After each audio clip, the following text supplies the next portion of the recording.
کم پلار چې خپل ځواني تا نظر او قربان کا ځاني ختم ستا د خوشالولو کوشش کې لګي کمې مور چې خپل د بدن وینا د پيو په شکل کې تعالی درکړه هغه مور غریبه تا نه دوی غوښتل نشي تا نه پیسې اخیستل نشي ځان له کار یو کتو په شرمونی و شرمي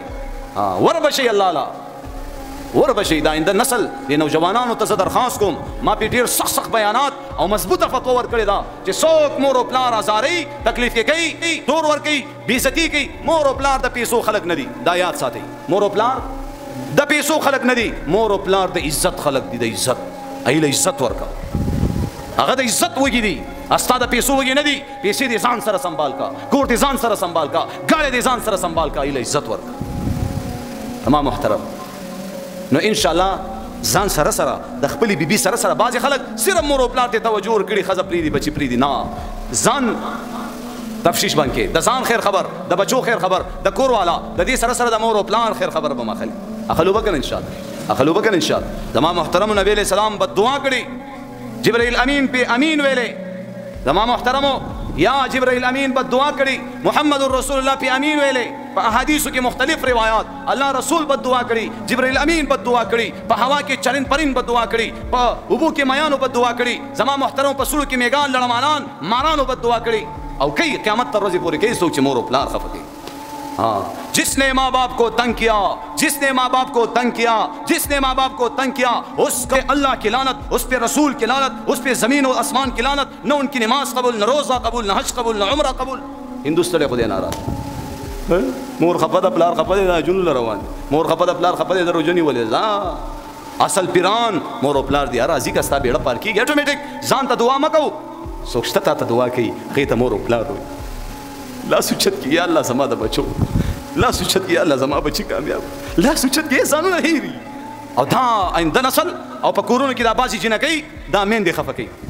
خلق راځي قیامت بکلی قیامت بکلی هی زما محترم دا سې کنفرم پتا چاتم نشتا لیکن الله رسول فرمایي چې کله په کورونو کې زنانو د خپل میندو نه چې کوم دی د کور نو کرانی جوړی کړي پسترګو کې ورنه نوځي او ځامن پلار ذلیل کوي او پلار ته پسترګو کې ورنه نوځي بس قیامت قیامت بس قیامت قیامت دی زما محترم بیا رانه بل طرف ته خبره سي خو ان شاء الله چې مونږ او تاسو د چا پلار ژوندې مور وفات شوي یا مور ژوندې پلار وفات شوي یا دواړه ژوندې ان شاء الله العزیز مونږ او تاسو به خپل ځانونه جنت ته داخلو ان شاء الله خدمت پیدا سکو چې ان شاء الله په دې مور او پلار به ځانونه جنت ته داخلو زم الحمدلله ویم چې الحمدلله زما مور او پلار ژوندې دي موقع را سره شته چانس را سره شته او چې تاسو په ناستو کسانو کې د چا مور او پلار ژوندې وي خدمت به کوو ان شاء الله کوو ان شاء الله او د چا مور او پلار خفه تللی وي ناراضه تللی وي دوک تکلیف پریشانی کې د دنیا نه سترګې پټې کړي ها تاسو هم چانس شته ته هغه څنګه رب ارحمهما کما ربیانی صغیرا رب ارحمهما کما ربیانی صغیرا هر فرض منبات دا دعا وایا چې الله څنګه په ماشومتوب کې زما مور او پلار په ما باندې رحم کول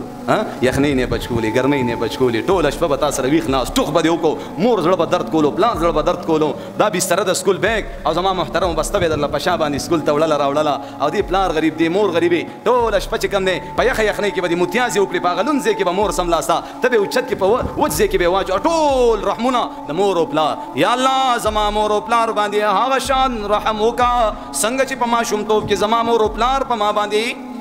رحم کړه صحیح شکر دا علماء سره کېنئ مسجد امامانو سره چې دا کومه دعا ده هغه زده کوي دا وایي ان شاء الله دې ترتیب سره به ستا مور او پلار الله تعالی راضي کړي که خفه تللی وي